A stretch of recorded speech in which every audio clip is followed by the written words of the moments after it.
আমাদের তরুণদের চরিত্রকে নষ্ট করবার জন্য, তাদেরকে নানাভাবে উস্কানি দেওয়ার জন্য, বিনোদনের নামে, নিউজের নামে, বিজ্ঞাপনের নামে, বিভিন্ন নামে অশ্লীল নানা দৃশ্য, খোলামেলা দৃশ্য তাদের সামনে দেখানো হয়, ভোগের আহ্বান করা হয়।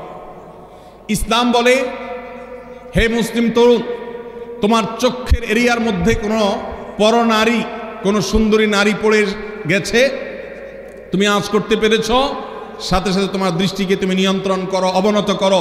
যদি কেউ রমজানে রোজা রাখে আবার চোখ দিয়ে হারাম জিনিস মোবাইলে দেখে, স্ক্রিনে দেখে, পত্রিকার পাতায় দেখে, অফলাইনে দেখে, পরনারীর দিকে তাকায় থাকে, সে যদি কান দিয়ে হারাম জিনিস শুনে, গান বাদ্য, এই সমস্ত কিছু সে যদি উপভোগ করে, তাহলে তার এই রোজা আর উপোস থাকার মধ্যে কোনো পার্থক্য। মনে রাখবেন, রোজা শুধু পেটের হয় না, রোজা চোখের হয়, রোজা কানের হয়, রোজা হাতের হয়, রোজা মুখের হয়, রোজা শরীরের প্রত্যেকটা অঙ্গ প্রত্যঙ্গের হয়। একজন মানুষ যখন তার পুরো শরীরের রোজা করে, সে যখন সকল অঙ্গ প্রত্যঙ্গ দিয়ে আল্লাহর আনুগত্য করে, আল্লাহর নাফরমানি থেকে বেরিয়ে আসে, তখন সে সত্যিকারের রোজাদার হয়। আর যে শুধুমাত্র দিনের বেলায় পানাহার বর্জন করে, যৌনাচার বর্জন করে, আর সমস্ত পাপাচার অপকর্ম সে যথারীতি অন্য সময়ের মতো রমজান মাসেও করে, এই রোজাদার পেটের রোজা রেখেছে, কিন্তু তার শরীরের অন্য অন্য অঙ্গ প্রত্যঙ্গগুলো আল্লাহর কথা শুনে নাই, সো সেগুলো কিন্তু রোজা রাখে নাই। এই রোজা আল্লাহর কাছে মাকবুল এবং গ্রহণযোগ্য রোজা হতে পারে না। রোজা শুধু পেটের হয় না, রোজা চোখের হয়, রোজা কানের হয়, রোজা হাতের হয়, রোজা মুখের হয়, রোজা শরীরের প্রত্যেকটা অঙ্গ প্রত্যঙ্গের হয়। একজন মানুষ যখন তার পুরো শরীরের রোজা করে, সে যখন সকল অঙ্গ প্রত্যঙ্গ দিয়ে আল্লাহর আনুগত্য করে, আল্লাহর নাফরমানি থেকে বেরিয়ে আসে, তখন সে সত্যিকারের রোজাদার হয়। তোমাকে ভোগ শিখাবে ইসলাম, তোমাকে ত্যাগ শিখাবে ইসলাম, তোমাকে কন্ট্রোল করা শিখাবে।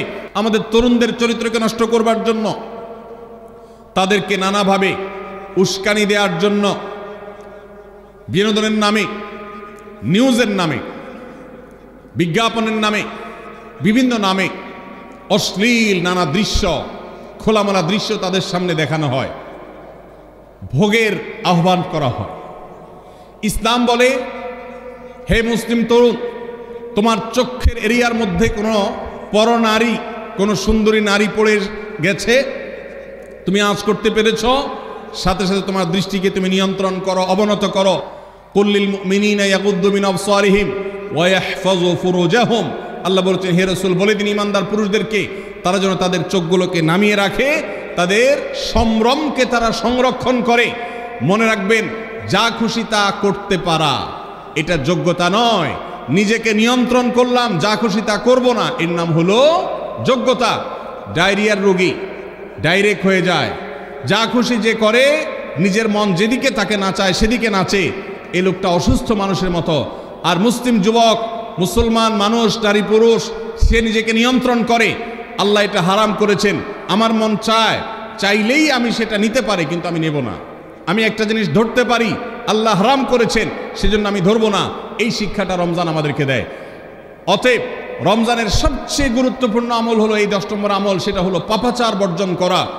নবী সাল্লাল্লাহু আলাইহি সাল্লাম বলেছেন, যে ব্যক্তি রমজানে রোজা রাখলো আর পাপাচার বর্জন করলো না, তাহলে এই রোজা রাখার উপোস থাকার ভিতরে কোনো পার্থক্য নাই। আল্লাহ আমাদের সবাইকে রমজান মাসে রোজা থেকে সকল হারাম, সকল নাজায়েজ কাজ, সকল গুনাহের কাজ ছাড়ার তৌফিক দান করুন। আমাদের তরুণদের চরিত্রকে নষ্ট করবার জন্য, তাদেরকে নানাভাবে উস্কানি দেওয়ার জন্য, বিনোদনের নামে, নিউজের নামে, বিজ্ঞাপনের নামে, বিভিন্ন নামে অশ্লীল নানা দৃশ্য, খোলামেলা দৃশ্য তাদের সামনে দেখানো হয়, ভোগের আহ্বান করা হয়।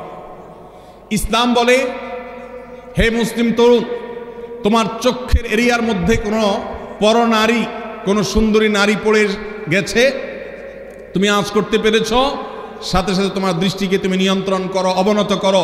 যদি কেউ রমজানে রোজা রাখে আবার চোখ দিয়ে হারাম জিনিস মোবাইলে দেখে, স্ক্রিনে দেখে, পত্রিকার পাতায় দেখে, অফলাইনে দেখে, পরনারীর দিকে তাকায় থাকে, সে যদি কান দিয়ে হারাম জিনিস শুনে, গান বাদ্য, এই সমস্ত কিছু সে যদি উপভোগ করে তাহলে তার এই রোজা আর উপোস থাকার মধ্যে কোনো পার্থক্য। মনে রাখবেন, রোজা শুধু পেটের হয় না, রোজা চোখের হয়, রোজা কানের হয়, রোজা হাতের হয়, রোজা মুখের হয়, রোজা শরীরের প্রত্যেকটা অঙ্গ প্রত্যঙ্গের হয়। একজন মানুষ যখন তার পুরো শরীরের রোজা করে, সে যখন সকল অঙ্গ প্রত্যঙ্গ দিয়ে আল্লাহর আনুগত্য করে, আল্লাহর নাফরমানি থেকে বেরিয়ে আসে, তখন সে সত্যিকারের রোজাদার হয়। আর যে শুধুমাত্র দিনের বেলায় পানাহার বর্জন করে, যৌনাচার বর্জন করে, আর সমস্ত পাপাচার অপকর্ম সে যথারীতি অন্য সময়ের মতো রমজান মাসেও করে, এই রোজাদার পেটের রোজা রেখেছে কিন্তু তার শরীরের অন্য অন্য অঙ্গ প্রত্যঙ্গগুলো আল্লাহর কথা শুনে নাই, সো সেগুলো কিন্তু রোজা রাখে নাই। এই রোজা আল্লাহর কাছে মাকবুল এবং গ্রহণযোগ্য রোজা হতে পারে না। রোজা শুধু পেটের হয় না, রোজা চোখের হয়, রোজা কানের হয়, রোজা হাতের হয়, রোজা মুখের হয়, রোজা শরীরের প্রত্যেকটা অঙ্গ প্রত্যঙ্গের হয়। একজন মানুষ যখন তার পুরো শরীরের রোজা করে, সে যখন সকল অঙ্গ প্রত্যঙ্গ দিয়ে আল্লাহর আনুগত্য করে, আল্লাহর নাফরমানি থেকে বেরিয়ে আসে, তখন সে সত্যিকারের রোজাদার হয়। তোমাকে ভোগ শিখাবে ইসলাম, তোমাকে ত্যাগ শিখাবে ইসলাম, তোমাকে কন্ট্রোল করা শিখাবে। আমাদের তরুণদের চরিত্রকে নষ্ট করবার জন্য, তাদেরকে নানাভাবে উস্কানি দেওয়ার জন্য, বিনোদনের নামে, নিউজের নামে, বিজ্ঞাপনের নামে, বিভিন্ন নামে অশ্লীল নানা দৃশ্য, খোলামেলা দৃশ্য তাদের সামনে দেখানো হয়, ভোগের আহ্বান করা হয়। ইসলাম বলে, হে মুসলিম তরুণ, তোমার চোখের এরিয়ার মধ্যে কোনো পরনারী, কোনো সুন্দরী নারী পড়ে গেছে, তুমি আঁচ করতে পেরেছ, সাথে সাথে তোমার দৃষ্টিকে তুমি নিয়ন্ত্রণ করো, অবনত করো। কুল্লিল মুমিনিনা ইয়াগুদ্দু মিন আবসারিহিম ওয়া ইয়াহফাযু ফুরুজাহুম। আল্লাহ বলেছেন, হে রাসূল বলে দিন ইমানদার পুরুষদেরকে, তারা যেন তাদের চোখগুলোকে নামিয়ে রাখে, তাদের সম্ভ্রমকে তারা সংরক্ষণ করে। মনে রাখবেন, যা খুশি তা করতে পারা এটা যোগ্যতা নয়। নিজেকে নিয়ন্ত্রণ করলাম, যা খুশি তা করব না, এর নাম হলো যোগ্যতা। ডায়রিয়ার রোগী ডাইরেক্ট হয়ে যায়, যা খুশি যে করে, নিজের মন যেদিকে তাকে নাচায় সেদিকে নাচে, এই লোকটা অসুস্থ মানুষের মতো। আর মুসলিম যুবক, মুসলমান মানুষ, নারী পুরুষ, সে নিজেকে নিয়ন্ত্রণ করে। আল্লাহ এটা হারাম করেছেন, আমার মন চায়, চাইলেই আমি সেটা নিতে পারি, কিন্তু আমি নেব না।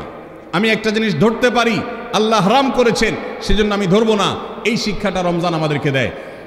অতএব রমজানের সবচেয়ে গুরুত্বপূর্ণ আমল হলো এই 10 নম্বর আমল, সেটা হলো পাপাচার বর্জন করা। নবী সাল্লাল্লাহু আলাইহি সাল্লাম বলেছেন, যে ব্যক্তি রমজানে রোজা রাখলো আর পাপাচার বর্জন করলো না, তাহলে এই রোজা রাখার উপোস থাকার ভিতরে কোনো পার্থক্য নাই। আল্লাহ আমাদের সবাইকে রমজান মাসে রোজা থেকে সকল হারাম, সকল নাজায়েজ কাজ, সকল গুনাহের কাজ ছাড়ার তৌফিক দান করুন, বলুন আমিন।